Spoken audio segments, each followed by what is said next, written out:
Welcome to 2025, a year full of anime games to look forward to. My name is Globku and today we'll look at more than 30 anime game titles, some with confirmed release dates, others still up in the air, and a few ongoing games that are still getting updates and content. So let's dive right into it, starting with the confirmed games. January kicks off with Freedom Wars Remastered. In this universe, simply being alive is considered a crime, but luckily you can work off your sentence by defeating these giant mechanical creatures. You can play solo or in co-op or even PvP against other players in this game that originally came out for the PlayStation Vita. Now it's coming to modern day consoles with upgraded visuals and features. Then we have another remaster, this time for the PlayStation 3. Tales of Grace F is a fantasy action RPG that's now coming to PC, the Xboxes, the PlayStations, and the Switch. Moving away from the remasters and into original game territory, Synduality Echo of Ada is an extraction shooter where you play as a mech fighting against hordes of xenomorphs as well as other players that are hunting the same resources as you are. Finally, leaving January, we have Is It Wrong to Pick Up Girls in a Dungeon Full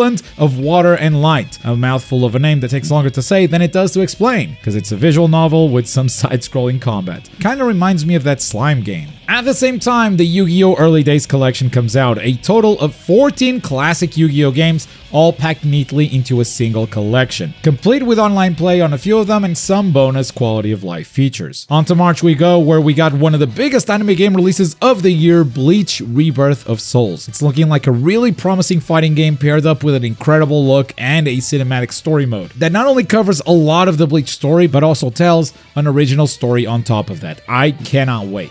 March has a couple of other promising titles, however, like Atelier Yumia from Koei Tecmo. This JRPG gives you a lot of freedom to explore and traverse the world. It's got crafting and they have revamped the Atelier combat system, so it should be a good time. The following week we have Gal Guardians Servants of the Dark, which is a 2D action Metroidvania. You play as two demon maid sisters, one with a whip and one with a gun, attempting to revive their demon lord and rebuild their castle. And to close out March, we have the first Berserker, Khazan. From the world of Dungeon Fighter comes a third-person action RPG with Berserker as the main character. It's giving Souls-like vibes and it's extremely good looking. Really hoping this is a good one. For this next game, I'd like to start off by saying I have no idea what this is, but my editor Nick wanted me to include it, so here's Puella Magi Madoka Magica Magia Etc. It definitely looks anime. Thanks, Nick. Without a solid release date, but coming around July this year, we have 7 Deadly Sins Origins. It's one of those PC cross-mobile games, very Genshin Impact inspired.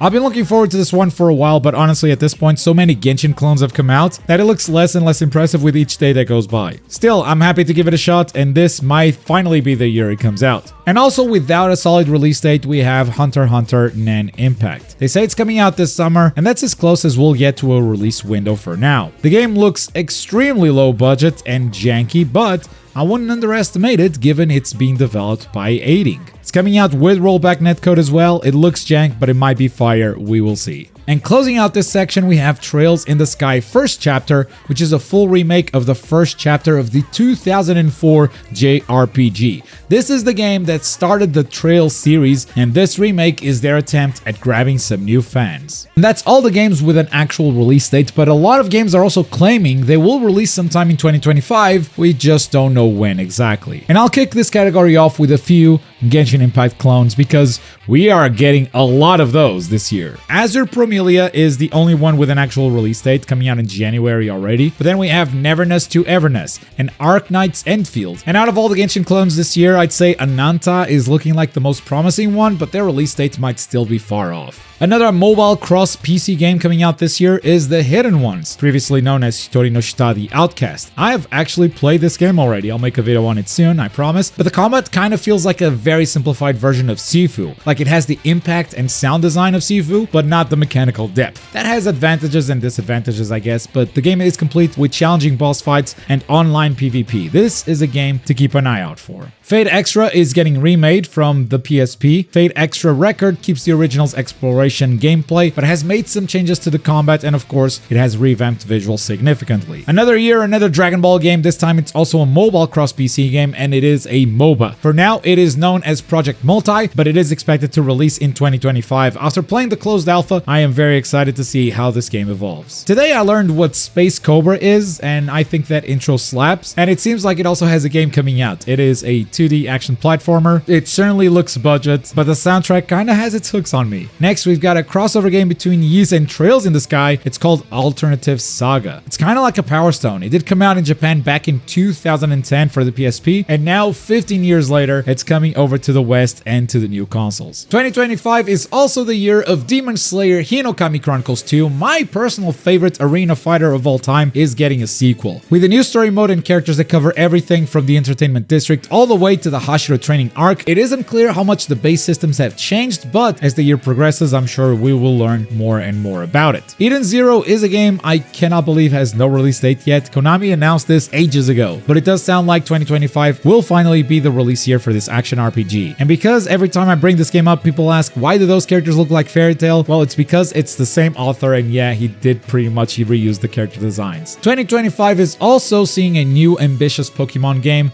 that is Pokemon Legends ZA. Since Legends is in the title, I think we can expect some gameplay elements from Arceus returning, but Nintendo is keeping the mystery for now. A new major Pokemon game is always exciting though. And finally, I'm kind of scared to even say this title, Inazuma 11 Victory Road. Look, I like this game. I love what I played of it. It's doing a lot of stuff right, and their adjustments during the beta show that they understand what players want and what they need. You can kind of play the game right now if you want. It's in beta form, but the full release has once again been delayed. This time to 2025. This game was coming out in 2018. At this point, delaying the game has become a meme of its own. So yeah, 2025, or at least that's what they said. And with that, we move forward into even more uncharted territory. These games haven't even announced a 2025 release date. Some of them do look like they're almost ready, but others might be further into the future. Starting with Iron Saga Versus. This is a fighting game that was playable for a short time during a Steam festival, and it brings together a bunch of different mech IP, merging them into this crossover mecha fighting game. The game has rollback netcode and looks kind of fun, but for now, it's just a coming soon. There's another Fairy Tail game in development, but this one we don't even have footage for. There's not even a logo right now. The Fairy Tail author greenlit 3 games made by fans. Those were Fairy Tail Dungeons and Beach Volleyball Havoc, which are already out, and a third game called Birth of Magic. We have no idea what Birth of Magic looks like though. All we know